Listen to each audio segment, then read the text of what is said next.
sebuah desa yang ada di Jawa Tengah, hiduplah seorang janda tua bernama Mbok Srini. Ia hidup sebatang kara dan sangat menginginkan kehadiran seorang anak. Suatu malam, Mbok Srini bermimpi didatangi oleh sesosok makhluk raksasa yang menyuruhnya untuk pergi ke hutan. Saat terbangun, Mbok Srini bergegas menuju ke hutan. Betapa terkejutnya, ia menemukan sebuah bungkusan yang berisi sebutir biji timun. Tanpa ia sadari, sesosok makhluk raksasa muncul di hadapan Mbok Srini. Mbok Srini ketakutan. "Ampun Tuan raksasa, jangan makan aku masih ingin hidup." Aku tidak akan makanmu, janda tua. Bukankah kamu menginginkan seorang anak? Dekat sekarang biji timun itu, kelak kamu akan mendapatkan orang anak perempuan. Tapi ingat, kamu harus menyerahkannya kepadaku saat ia sudah tumbuh dewasa untuk dijadikan santapanku.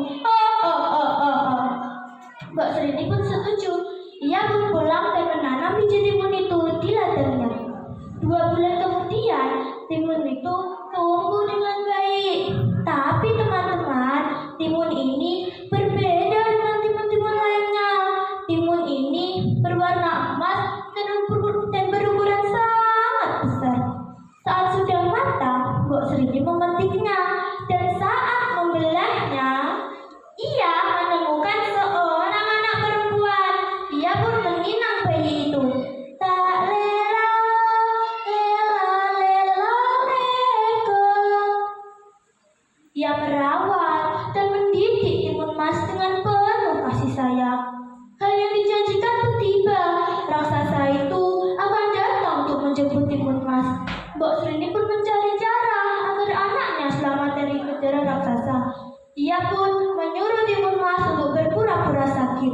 Dengan seperti itu, tentu raksasa tidak akan jadi untuk makan timun mas. Raksasa itu pun datang. "Maaf Tuan raksasa, anak ini sedang sakit keras. Jika kamu memakannya sekarang, tentu dagingnya tidak akan enak. Bagaimana jika 3 hari lagi kamu datang untuk menjemputnya? Aku akan sembuhkan sakitnya dulu." Raksasa itu pun percaya dan menghilang. Mbok Srini pun mencari cara lagi agar anaknya selamat dari raksasa. Ia pun menemukan ide untuk menemui seorang petapa.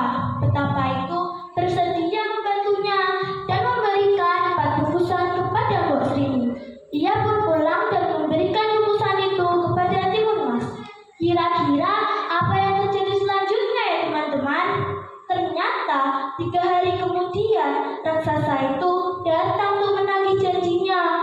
Melihat timun mas yang sudah tumbuh dewasa, sang raksasa makin tidak sabar untuk segera menyantapnya. Namun saat raksasa hendak menangkap timun mas lari dengan sangat cepat. Saat sudah jauh, timun mas mulai kelelahan. Sementara raksasa semakin dekat, timun mas pun mengeluarkan bungkusan pertama yang berisi biji timun dan menebarkannya. Seketika hutan-hutan di sekitarnya berubah menjadi ladang timun yang mengikat tubuh sang raksasa. Tetapi raksasa itu berhasil lolos. Timun mas pun mengeluarkan bungkusan kedua yang berisi jarum dan menebarkannya.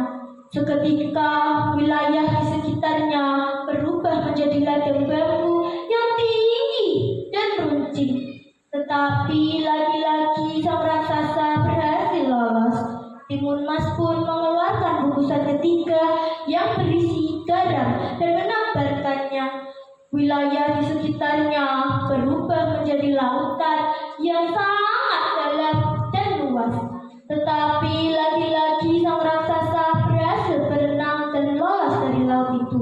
Timun mas mulai panik karena saat ini ia hanya punya 1 bungkus lama lagi. Dengan penuh keyakinan, timun mas pun mengeluarkan bungkusan terakhir yang berisi terasi dan menebarkannya. Seketika wilayah di sekitar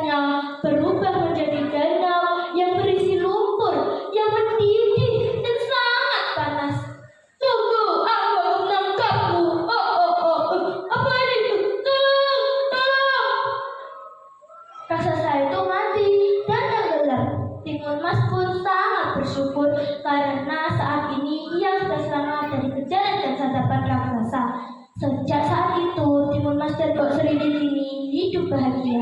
Demikian cerita tentang Timun Mas berdasarkan cerita tadi. Apa yang teman-teman dapat kita ambil? Ya,